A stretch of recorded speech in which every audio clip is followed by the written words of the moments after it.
सुप्रभात विद्यार्थियों। आज हम पढ़ने वाले हैं एक ऐसी शख्सियत के बारे में जो कवि, नाटककार, निबंधकार, उपन्यासकार और कहानीकार सभी क्षेत्रों में अपना परचम लहरा चुके हैं। और हम आज इनको इस दृष्टि से पढ़ेंगे कि स्नातक के द्वितीय तथा तृतीय दोनों वर्षों में इनसे किस प्रकार के प्रश्न आते हैं वो देख लेते हैं। कि जहां पर काव्यांश है वहां पर तो एक बिंदु है कवि परिचय। तो आपको आना चाहिए कि जब भी किसी काव्यांश की व्याख्या हम लिख रहे हैं तो उस काव्यांश की व्याख्या लिखने से पहले जो काव्यांश हमारे पाठ्यक्रम में है उसका प्रसंग हमें आना चाहिए। प्रसंग से मतलब वो कृति किसके द्वारा लिखी गई है, उस कृति की क्या विशेषताएं हैं, उसका क्या कथ्य है और वो हमारे पाठ्यक्रम में जो काव्यांश लिया गया है उसमें मूल में क्या बात कही गई। तो चूंकि जयशंकर प्रसाद जी की बहुत सारी कविताएं हमारे स्नातक के तृतीय वर्ष में पाठ्यक्रम में आ रही है तो आज हमने कवि परिचय में इस कवि को लिया है। दूसरा, इसको लेने की दृष्टि यह भी थी मेरी कि जब हम स्नातक के द्वितीय वर्ष की बात करते हैं तो उस द्वितीय वर्ष में हम हिंदी साहित्य के इतिहास के आधुनिक काल के तृतीय उत्थान को पढ़ते हैं। जब तृतीय उत्थान से मतलब है हमारा छायावाद। जब हम शुक्ल जी का हिंदी साहित्य का इतिहास पढ़ते हैं तो उसमें हमारा जो चौथा काल आधुनिक काल आ रहा है और उस आधुनिक काल का तृतीय उत्थान जो कि छायावाद नाम से हमारे पाठ्यक्रम में है। मैं स्नातक के द्वितीय वर्ष की बात कर रही हूं। उसमें भी उस छायावाद के प्रमुख प्रवर्तक के रूप में, उसके प्रमुख स्तंभ के रूप में या लेखक चातुर्य में प्रमुख कवि के रूप में इनका नाम लिया जाता है। तो इस लिहाज से देखा जाए तो स्नातक के दोनों वर्षों में यानी द्वितीय तथा तृतीय दोनों वर्षों में हमारे जयशंकर प्रसाद जी मुख्य कवियों के रूप में आ रहे हैं। तो सबसे पहले किसी कवि का परिचय जानने से पहले हमें यह पता होना चाहिए कि किस किस क्षेत्र में उनकी महारत हासिल है। तो इसलिए मैंने इन क्षेत्रों को यहां पर लिख दिया पहले से कि कवि के रूप में, कहानीकार के रूप में, नाटककार के रूप में, उपन्यासकार तथा निबंधकार के रूप में भी इन्होंने अपनी पहचान हिंदी साहित्य जगत में बनाई। तो शुरू करते हैं, इनके जन्म से लेकर के बात शुरू करते हैं। जो मुख्य मोटी मोटी बात है जो सामान्यतः आपको पुस्तकों में मिल जाया करती है, पहले उसी की चर्चा कर लेते हैं। जन्म, हम जनवरी 30, 1889 की बात करते हैं। इनका जन्म भी है जो काशी के सराय गोवर्धन नामक जगह पर इनका जन्म होता है और इनकी मृत्यु सन 1937 में। बार बार जब भी हिंदी साहित्य का इतिहास पढ़ाती हूं तो मैं आपको बताती हूं कि सन 1936, 35, 36 ये हमारे हिंदी साहित्य के इतिहास में मुख्य पहचान वाले वर्ष हैं। मुख्य कृतियां इसमें युग में लिखी गई है, मुख्य जन्म या मुख्य मृत्यु भी इस सन से संबंधित है। इसलिए 1936, 37, 35 इन तीन मुख्य सनों को आप बहुत अच्छे से गौर से पढ़ा कीजिए। ये भी जो है 14 नवंबर याद रखने के लिए बहुत आसान डेट है हमारे लिए और काशी में ही इनकी मृत्यु होती है। अब इनके जीवन परिचय के बारे में मुख्य चीज देख लीजिए कि इनके जो पितामह यानी इनके दादाजी थे वो बहुत महान दानी के रूप में जाने जाते थे। इसलिए यहाँ पर वैसे किसी भी कवि के दादाजी या उनके किसी परिवार के अन्य सदस्यों के बारे में जानना हमारे लिए बहुत जरूरी नहीं होता, लेकिन यदि साहित्य जगत में उनका कहीं नाम है तो उनका नाम जानना बहुत जरूरी है। इनके पितामह का नाम था शिव रतन साहू, इसीलिए सुंगनी साहू परिवार से इनका नाम लिया जाता है, शिव रतन साहू। महादानी के रूप में उस समय उस युग में विख्यात रहे।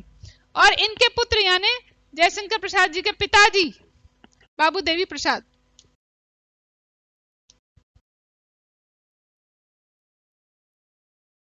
ये जितने भी कलाकार होते थे उनका आदर करते थे। और हिंदी साहित्य जगत से यदि कोई व्यक्ति जुड़ा है और यदि किसी प्रकार की आर्थिक तंगी में है तो इनके घर रह करके प्रमुख सुविधाएं जो इनके बच्चों को मिल रही है उसी सुविधाओं के साथ उनको वो सुविधा देते थे कि वो अपनी साहित्य रचना आराम से कर सके। तो हिंदी जगत में इन दोनों की भी देन है। ये मुख्य दानी के रूप में पहचान है इनकी और इनकी हिंदी साहित्य जगत से जुड़े प्रमुख कलाकारों की मदद करने के लिए इनका नाम लिया जाता है। आगे बढ़ते हैं। शिक्षा प्रारंभिक जो है इनके क्वींस कॉलेज में।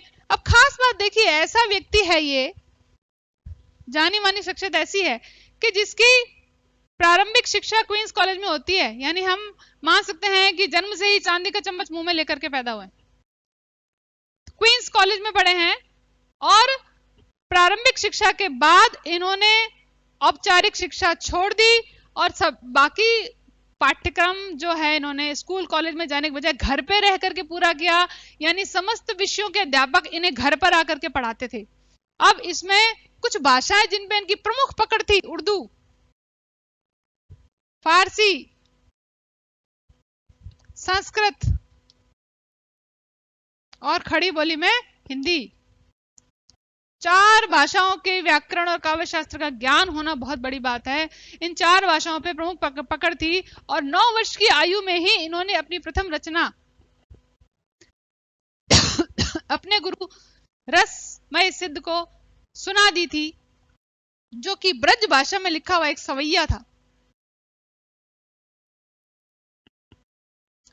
ब्रज भाषा में लिखा हुआ एक सवैया था और वो सवैया इन्होंने खुद का उपनाम कलाधर नाम से, बहुत बार पूछा गया सवाल है ये, जो प्रतियोगी परीक्षाएं हैं उनमें ये चीज बहुत बार पूछी गई है कि कलाधर उपनाम से काव्य रचना कौन करते थे, कलाधर उपनाम किस कवि का है, या जयशंकर प्रसाद जी किस उपनाम से ब्रज रचनाएं करते थे, या फिर जयशंकर प्रसाद जी कलाधर नाम से किस भाषा में लिखा करते थे। जब कलाधर नाम से ये लिखा करते थे तब ये ब्रज भाषा में लिखा करते थे, और जब ब्रज भाषा में लिख रहे थे कविताएं तो इनका एक काव्य संग्रह प्रकाशित हुआ था जिसका नाम था चित्राधार। ये जो भी चीजें आपके लिए बोर्ड पर मैं लिख रही हूं, ये आज तक वही चीजें मैं लेके आई हूं जो प्रतियोगी परीक्षाओं में और स्नातक स्तर पर पूछे गए प्रश्न हैं। तो ये बहुत बार पूछा गया है, इनके ब्रज भाषा में जो कविताएं छपती थी उनके एक संग्रह का नाम बताइए। यह चित्राधार नामक काव्य संग्रह किस कवि से जुड़ा हुआ है? यह चित्राधार नामक काव्य संग्रह में जयशंकर प्रसाद की किस भाषा की रचनाएं प्रकाशित होती थी? क्योंकि हम हिंदी साहित्य पढ़ रहे हैं और हिंदी साहित्य में जब हम छायावाद का नाम सुनते हैं तो हमारे दिमाग में खड़ी बोली आती है ना। तो ये देखते ही आप ये देखेंगे, प्रसाद जी का नाम देखेंगे और उत्तर देंगे खड़ी बोली, जबकि चित्राधार नामक जो काव्य संग्रह था उसमें इनकी जो रचनाएं छपती थी वो ब्रज भाषा में हुआ करती थी। यानी ब्रज से लेकर के और खड़ी बोली तक इनका हिंदी साहित्य का जो सफर है वो बहुत ही ज्यादा पराक्रम वाला है। 9 वर्ष की आयु में पहला सवैया रचा, उसके बाद आगे चल के अपनी जब इन्होंने शिक्षा पूरी करी तो नागरी प्रचारणी सभा के उपाध्यक्ष रूप में भी प्रतिष्ठित रहे। अब हम इनके जो आयाम है जीवन के उन पर चर्चा करते हैं कि कितने डोमेन में, कितने आयाम में इन्होंने जो है अपना साहित्य का सफर पूरा किया है। सबसे पहले बात करते हैं कवि के रूप में। तो हम जहां छायावाद हमारा शुरू होता है सन 1916 या 1918, 2 सन आते हैं जब हम हिंदी साहित्य के इतिहास की चर्चा करते हैं। तो हमने ये पढ़ा है कि नगेंद्र जी 1918 से मानते हैं और इनके अलावा समस्त जो आलोचक हैं वो सन 1916 से इस युग की शुरुआत मानते हैं। तो हम यदि 1918 की बात करते हैं तो झरना नामक काव्य संग्रह प्रकाशित हुआ था इनका, जो कि मैंने यहां पर लिखा है छायावाद की प्रथम प्रयोगशाला के रूप में जाना जाता है। यानी छायावाद से संबंधित जितने सवाल आते हैं उसमें प्रसाद का नाम ना हो ऐसा होगा नहीं। पहला सवाल, छायावाद के लेखक चातुष्ट के नाम बताइए। तो प्रसाद, पंत और निराला। पहला प्रसाद जिसे ब्रह्मा जी कहा जाता है छायावाद का, पंत जिसे छायावाद का विष्णु कहा जाता है, और निराला जिसे छायावाद का महेश, यानी ये ब्रह्मा, विष्णु और महेश थे। और यदि लेखक चातुष्ट की बात की जाती है तो यहां पर महादेवी जो कि छायावाद की शक्ति मानी जाती है। 4 नाम, यदि छायावाद नाम आपसे आपके कोई प्रश्न आ रहा है तो इन 4 नामों को अपने दिमाग में अच्छे से बैठा लीजिए कि छायावाद के ब्रह्मा, विष्णु, महेश और शक्ति के रूप में किन्हें जाना जाता है, या छायावाद के वृहद त्रयी यानी बड़ा लेखन लिखने वाली ये वृहद त्रयी है। छायावाद के प्रवर्तक प्रसाद जी, छायावाद के बृहत्त्रयी, छायावाद के लेखक चातुष्टय, या छायावाद के ब्रह्मा विष्णु और महेश। इस तरह के सवाल यदि आए तो आपको इनके नाम याद होने चाहिए। दूसरा, ये प्रथम से संबंधित प्रश्न बहुत बार पूछे जाते हैं, उनको भी आप देख लें कि छायावाद में अगर प्रसाद जी से रिलेटेड बात करते हैं हम, तो प्रथम कविता इनकी कौन सी है, तो सावन पंचक नाम से इनकी जो प्रथम कविता है, और वो सावन पंचक जो है वो भारतेंदु नामक पत्रिका में छपी थी। और आपको बता दूं कि भारतेंदु नामक पत्रिका भारतेंदु के स्वयं के भाई जो है बाबू राधाकृष्ण दास जी चलाया करते थे। दूसरी हम बात करते हैं इनकी छायावादी कृति, प्रथम छायावादी इनकी कविता जिसका नाम था प्रथम प्रभात। ये प्रश्न आरपीएससी के परीक्षाओं में पूछे गए प्रश्न है, इसलिए बहुत सावधानी से और ध्यान से इन प्रश्नों को आप देख लें। ये जो प्रथम प्रभात नामक जो इनकी कविता थी वो शुरुआत में इसमें संकलित थी, और जो फाइनल ईयर के यानी हमारे स्नातक के तृतीय वर्ष में जो आंसू नामक कविता है वो भी पहले झरना में संकलित करने की योजना थी, लेकिन उसकी पद्य रचना ऐसी थी कि वो एक प्रबंध के लिए अनुकूल नहीं थी, उसमें गीतात्मकता ज्यादा थी, है ना, इसलिए उसको झरना से अनुकूल, झरना के लिए अनुकूल न मानते हुए उसको फिर अलग से प्रकाशित कराया गया और उसके 2 संस्करण निकले बाद में। तो ये प्रथम प्रभात जो है वो झरना के अंदर संकलित थी पहले, ठीक। अब प्रथम पुस्तकाकार रचना इसकी देखो उर्वशी नाम से, ये तो है इनका चंपू काव्य।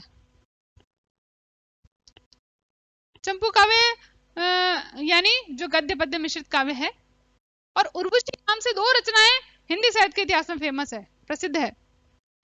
पहली उर्वशी चंपू काव्य जो कि जयशंकर प्रसाद द्वारा रचित है, और दूसरी जो उर्वशी जो है वो दिनकर द्वारा रचित है, जिस पर उनको ज्ञानपीठ पुरस्कार मिला हुआ है। इसलिए जब भी उर्वशी की बात आती है और ज्ञानपीठ पुरस्कार की बात आती है तो प्रसाद जी का नहीं, दिनकर जी का नाम आप याद रखें। और इनकी जो उर्वशी रचना है ये प्रथम पुस्तकाकार रचना के रूप में प्रसिद्ध हुई है।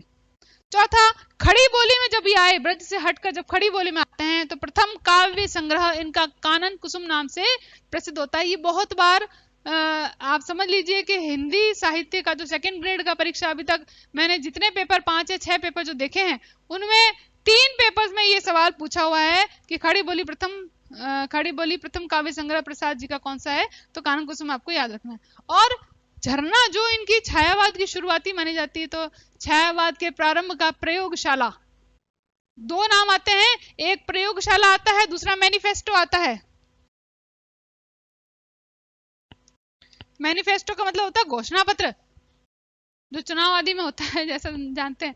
तो जो प्रयोगशाला वो तो झरना को माना जाता है, और मैनिफेस्टो पल्लव जी की पंत जी की पल्लव रचना को माना जाता है। तो 2 नाम आते हैं, एक मैनिफेस्टो आता है और एक प्रयोगशाला आता है। तो प्रयोगशाला आए तो आप झरना को याद कीजिए, और मैनिफेस्टो या घोषणा पत्र को आए तो पंत जी के पल्लव को याद रखें आप। आगे बढ़ते हैं। ये मुख्य तथ्यात्मक जानकारी है जो आपके पास होनी बहुत ज्यादा जरूरी है। यदि प्रसाद जी को जानना चाहते हैं तो प्रसाद जी के व्यक्तित्व के साथ साथ उनके कृतित्व को जानना जरूरी है। अब अपन इनकी जो बात करते हैं मुख्य काव्य रचनाओं की, तो आ जाइए। मुख्य काव्य रचनाओं में इनकी जो प्रसिद्ध रचना है झरना के अलावा बात करते हैं। उर्वशी आपने देख ली, उर्वशी के साथ आंसू, लहर, कामायनी, ये मुख्य रचना है। इनको झ अ ल क नाम से याद करते हैं बच्चे परीक्षाओं में। अगर क्रम पूछते हैं तो झरना, आंसू, लहर और कामायनी के नाम से इनको याद किया जाता है, क्योंकि झरना जो है वो 1918 की मैंने बताई दी, और आंसू 1925 की, लहर 1933 की और कामायनी 1935 की। तो ये क्रम कई बार पूछा जाता है। नेट का जो एग्जाम होता है, जो सहायक आचार्य के लिए, असिस्टेंट प्रोफेसर के लिए जो नेट का एग्जाम हम पास करके आए हैं, उसमें कई बार जो है इन रचनाओं का क्रम पूछा जाता है। तो विद्यार्थी इसको झ अ ल क नाम से याद करते हैं इनका क्रम याद करने के लिए। बड़ा आसान सा टिप था, इसलिए मैंने आपको बीच में दे दिया। अब इसके साथ एक और कविता इनकी जो प्रसिद्ध है और बहुत बार परीक्षाओं में पूछी गई, वो है महाराणा का महत्व। अब इसमें जो सबसे मुख्य, सबसे इंपॉर्टेंट जो रचना है, जिन्होंने इनको हिंदी साहित्य जगत में स्थापित कर दिया, इनका नाम आज तक अमर और अजर कर दिया, वो रचना है कामायनी, जो कि मैं आपको बता दूं 1935 की रचना है। और 1935 की रचना होने के साथ साथ इसकी मुख्य चीजें जो मैं आपको बताना चाहती हूँ, परीक्षा में जो छोटी छोटी बातें हैं जिनको हम इग्नोर कर देते हैं और परीक्षा में वही हमें पूछ ली जाती है। तो छोटी सी चर्चा हम यहाँ पर उसकी भी करेंगे कि कामायनी में क्या खास, कामायनी क्यों प्रसिद्ध हो गई भाई। मानवतावादी काव्य है। 4 पात्र लिए थे इसमें इन्होंने, मनु, श्रद्धा, ईड़ा और मानव। ये प्रतीकात्मक रूपक काव्य है। मनु मानव का प्रतीक, मन का प्रतीक है। श्रद्धा हृदय के प्रतीक है। ईड़ा बुद्धि का प्रतीक है और मानव मनुष्य का प्रतीक है। 4 प्रतीकों के माध्यम से इन्होंने ये समझाने की कोशिश करी कि जीवन में यदि आनंदवाद की स्थापना करनी है, जीवन में यदि आनंद को प्राप्त करना है, तो समरसता होनी चाहिए। समरसता ये शब्द लेकर के चले। और कश्मीरी शैव दर्शन और प्रत्यभिज्ञा दर्शन, ये 2 नाम बहुत बार पूछे जाते हैं कि कामायनी कृति किन 2 दर्शनों पर आधारित है। तो शैव दर्शन जो कि कश्मीर से आया था, और प्रत्यभिज्ञा दर्शन, इन 2 दर्शनों के आधार पर इन्होंने आनंदवाद की स्थापना करी। और उसमें उन्होंने बताया कि आनंदवाद की स्थापना के लिए सबसे ज्यादा जरूरी है समरसता, यानी जब मन हृदय बुद्धि में मनुष्य सामंजस्य कर पाएगा, तभी उसके जीवन में आनंद की स्थापना हो सकती है। इसके अलावा इसके 15 सर्ग थे, इसलिए इसको महाकाव्य कहा जाता है। 15 सर्गों का क्रम भी बहुत बार पूछा गया है, तो आप भी याद कर लेना उसको। चिंता, आशा, श्रद्धा, काम, वासना, लज्जा, इस प्रकार इसके 15 सर्ग हैं। उन सर्गों का क्रम भी आप याद कीजिए। कामायनी कृति 1935 में रचित, इसका दर्शन बता दिया, पात्रों के नाम बता दिए, पात्रों के प्रतीक क्या क्या हैं उनको अच्छे से आप याद कर लें। अब आगे बढ़ते हैं, हम काव्य से हट करके हम इनके दूसरे रूप की तरफ आते हैं। और दूसरा रूप है इनका कहानीकार। इनके जो कवि के बाद जो इनका मुख्य स्तंभ माना जाता है इनके हिंदी साहित्य में, वो इनके कहानीकार, और तीसरा जो है वो नाटककार के रूप में। नाटककार के रूप में इनके नाम से युग चलता है, मैं आपको बता दूं। नाटककार और कहानीकार के रूप में प्रसाद युग, प्रसाद पूर्व युग और प्रसादोत्तर, यानी इनको मानक मान के आगे के और पीछे के युगों को तय किया जा रहा है। तो सबसे पहले कहानी, आधुनिक ढंग की कहानी 1912 में ग्राम नामक कहानी, जो प्रथम कहानी इनकी है, वो छपी थी इंदु पत्रिका में। और आपको बता दूं कि कुल 72 कहानियां लिख करके इन्होंने हिंदी साहित्य में भावुक और भावना प्रधान कहानियों को स्थापित करके रख दिया। इनसे पहले जो मनोरंजक प्रधान कहानियां लिखी जा रही थी, उपदेश प्रधान कहानियां लिखी जा रही थी, या तिलस्मी अय्यारी पर लिखी जा रही थी, उन सब से लोगों का ध्यान हटाकर भावना प्रधान कहानियों की ओर लेकर के आ गए। और ऐसे ऐसे पात्र इन्होंने हिंदी साहित्य में स्थापित कर दिए जो कि अजर और अमर हो गए। इनके 5 कहानी संग्रहों का नाम हम पढ़ते हैं, वो भी आप क्रम से याद कीजिए। इसमें जो भी चीज याद करें छायावाद में, आप क्रम से याद कीजिए, क्योंकि परीक्षा में इनका क्रम भी बहुत बार पूछा गया है। छाया, प्रतिध्वनि,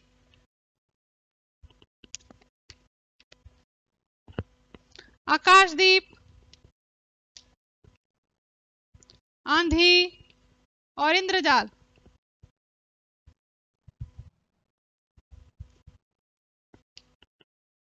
ये 5 कहानी संग्रह, इनकी कहानियों के नाम भी हैं। जैसे छाया कहानी संग्रह है, तो उस कहानी संग्रह की प्रसिद्ध कहानी छाया है, या पहली कहानी मान लीजिए। ये इनके कहानी संग्रह मुख्य, और इनमें इनकी समस्त 72 कहानियां इन्हीं में संग्रहित है। और मुख्य कहानियां जो बहुत हमने छोटी कक्षाओं से लेकर के और बड़ी कक्षाओं तक पढ़ी भी होगी, कुछ कहानियां आप में से, जैसे मैं बता दूं छोटा जादूगर, और मेरे ख्याल से 11वीं और 12वीं में एक चलती है पुरस्कार। पुरस्कार कहानी की पात्रा जो थी, नायिका जो थी मधुलिका, वो हिंदी साहित्य के इतिहास में अमर हो गई। उस पात्र को ही इतना याद किया जा रहा है, उस पात्र की विशेषताओं को इतना याद किया जाता है, क्योंकि इनकी कहानियों में, इनकी रचनाओं में, नाटक में, जितने भी इनकी रचनाएं हैं, नाटक कह लीजिए, उपन्यास कह लीजिए, या इनकी काव्य रचनाएं कह लीजिए, सभी में अतीत का गौरवगान देखने को मिलेगा और भारत के सांस्कृतिक सौंदर्य का दर्शन वहां पर आपको मिलेंगे। छोटा जादूगर हो, पुरस्कार हो, या गुंडा कहानी, गुंडा का नायक नंदकू सिंह हिंदी साहित्य के इतिहास में अपनी विशेषताओं के साथ अमर। इन्होंने गुंडे जैसे पात्र, यानी जिनको हम बहुत हे दृष्टि से देखते हैं, ऐसे पात्र को हिंदी साहित्य जगत में लोगों के मनों में स्थापित करके रख दिया। इसके साथ बिसाती जितनी भी कहानियां हैं समस्त जो है वो भाव प्रधान कहानियां जो है देखने को मिलेगी। अब आते हैं इनके नाटककार के ऊपर। उपन्यास जो है इनके सिर्फ 3 है, कंकाल, तितली और इरावती, 3 उपन्यास है, और उसमें भी तीसरा जो उपन्यास है वो इनका अधूरा उपन्यास माना जाता है। इसलिए उपन्यास को हम बहुत डिटेल में नहीं पढ़ रहे हैं, आगे चलते हैं और इनकी नाटकों की कृति को देखते हैं। कुल 13 नाटक इन्होंने लिखे, जिसमें 8 ऐतिहासिक हैं और 3 पौराणिक नाटक है। और मुख्य नाटकों की अगर चर्चा करें यहाँ पर तो आपने पढ़े भी होंगे चंद्रगुप्त, स्कंदगुप्त, ध्रुव स्वामिनी, कामना, और एक गीति नाट्य करुणालय नाम से प्रथम गीति नाट्य की रचना भी प्रसाद जी के नाम, ये गौरव भी प्रसाद जी को ही प्राप्त है। तो इन नाटकों के माध्यम से इन्होंने जो भारतीय ऐतिहासिक पात्र हैं उनको जीवंत करके रख दिया, और खास करके न सिर्फ पुरुष पात्रों को बल्कि स्त्री पात्रों को भी बहुत अच्छे रूप में, जैसे शास्त्र निपुण दिखाया है या शस्त्र में निपुण दिखाया है, इस तरह के पात्रों की रचना करके ध्रुव स्वामिनी यदि आप पढ़ेंगे तो आप पाएंगे कि कैसे कैसे पात्रों की रचना इन्होंने कर दी है। इतिहास के साथ थोड़ा सा कल्पना का मिश्रण करके इन्होंने उस रचना को प्रसिद्ध कर दिया। अब जो हम बीए फाइनल ईयर की बात करते हैं, यानी हमारा 3य वर्ष है जो स्नातक का, उसमें जो रचना आई है आंसू, उसका भी आपको थोड़ा सा परिचय 2 मिनट का और मैं आप दे देती हूँ। हालांकि हमारा समय पूरा हो गया, लेकिन फिर भी खास बात यह है कि इसके 2 संस्करण छपे, इसके 2 संस्करण हैं और दोनों ही बहुत प्रसिद्ध हो गए। कैसे प्रसिद्ध हुए? एक तो सन 1925 में और दूसरा 1933 में छपता है। इसमें 126 छंद है और इसमें 190 छंद है।